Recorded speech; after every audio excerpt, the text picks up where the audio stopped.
तो आज हम कवर करेंगे इसमें कक्षा 8 का अध्याय 7। ठीक है, तो जिसमें अध्याय 7 में है ब्रिटिश शासन एवं शिक्षा। तो इसमें हम जो कवर करेंगे वो एनसीईआरटी और एससीईआरटी से संबंधित जितने भी प्रश्न बनते हैं सभी को आज हम एक ही वीडियो में कवर करेंगे। तो आज आप लोग इस वीडियो के माध्यम से बने रहेंगे, जिसमें आपको सभी के सभी प्रश्न कराया जाएगा, वो ध्यानपूर्वक देखेंगे।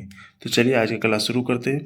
तो आज में इसमें देखेंगे सबसे पहला प्रश्न जो बनता है वो है, सबसे पहला प्रश्न कि विलियम जोन्स भारतीय इतिहास, दर्शन और कानून का अध्ययन को क्यों जरूरी मानते थे।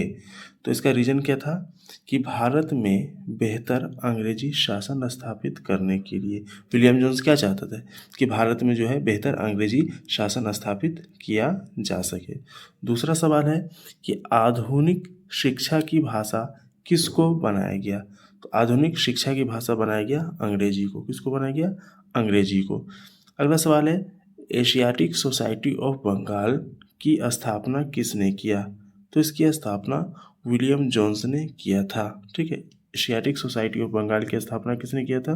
विलियम जोन्स ने किया था।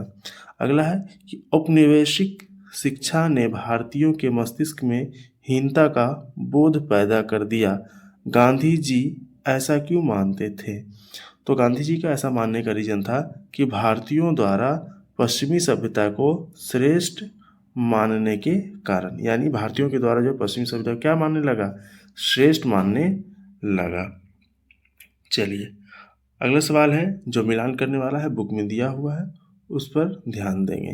तो बोला गया, जिसमें सब बोला गया कि जोड़े बनाइए। तो विलियम जोन्स जो है पश्चिमी संस्कृतियों का सम्मान, यानी इससे वो रिलेटेड थे।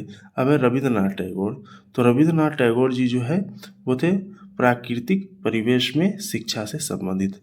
टॉमस मैकाले ये था अंग्रेजी शिक्षा को प्रोत्साहन देने वाले व्यक्ति। महात्मा गांधी अंग्रेजी शिक्षा के विरुद्ध थे। पाठशालाएं यानी गुरु, पाठशालाएं किसके द्वारा चलाई जाती थी? गुरु के द्वारा। चलिए आगे बढ़ते हैं। तो अगला प्रश्न है आज का कि भारत में प्रथम मदरसा स्थापित कब और कहाँ किया गया। तो भारत में प्रथम मदरसा की स्थापना कोलकाता में किया गया था। कब किया गया? 1781 ईस्वी में किया गया। अगला सवाल है कि अभिज्ञान शकुंतलम के लेखक कौन है। तो इसके लेखक हैं कालिदास। अभिज्ञान शकुंतलम के लेखक कौन है? कालिदास। अगला है पंचतंत्र के लेखक कौन है। तो पंचतंत्र के लेखक कौन है? विष्णु शर्मा।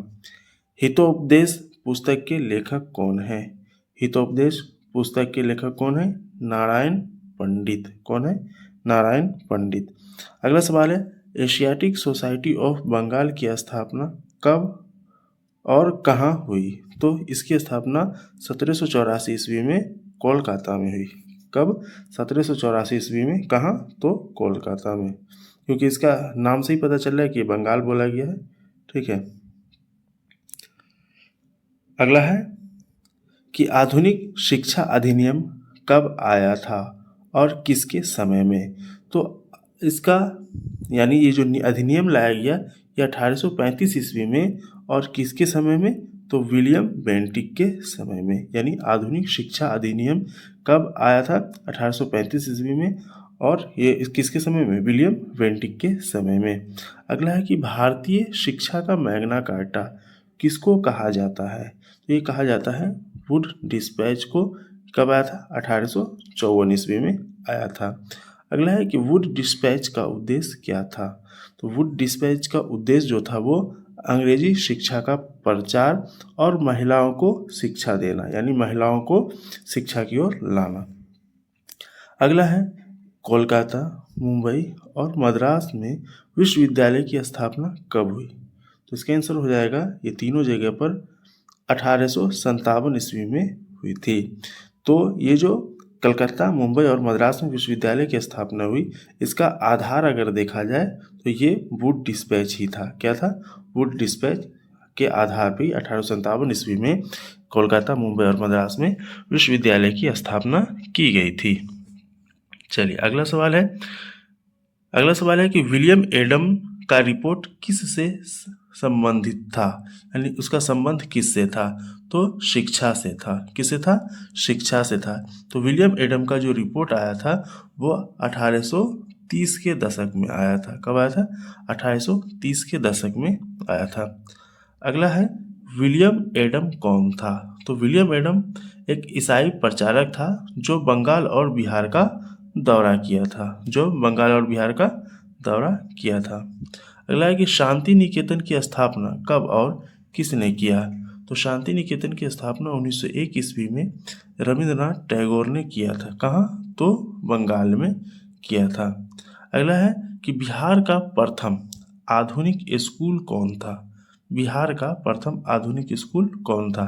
तो इसका आंसर हो जाएगा पटना कॉलेजिएट हाई स्कूल, जिसकी स्थापना 1835 ईस्वी में हुई थी। अगला सवाल है कि बिहार का प्रथम गर्ल्स हाई स्कूल कब और कहाँ खुला था?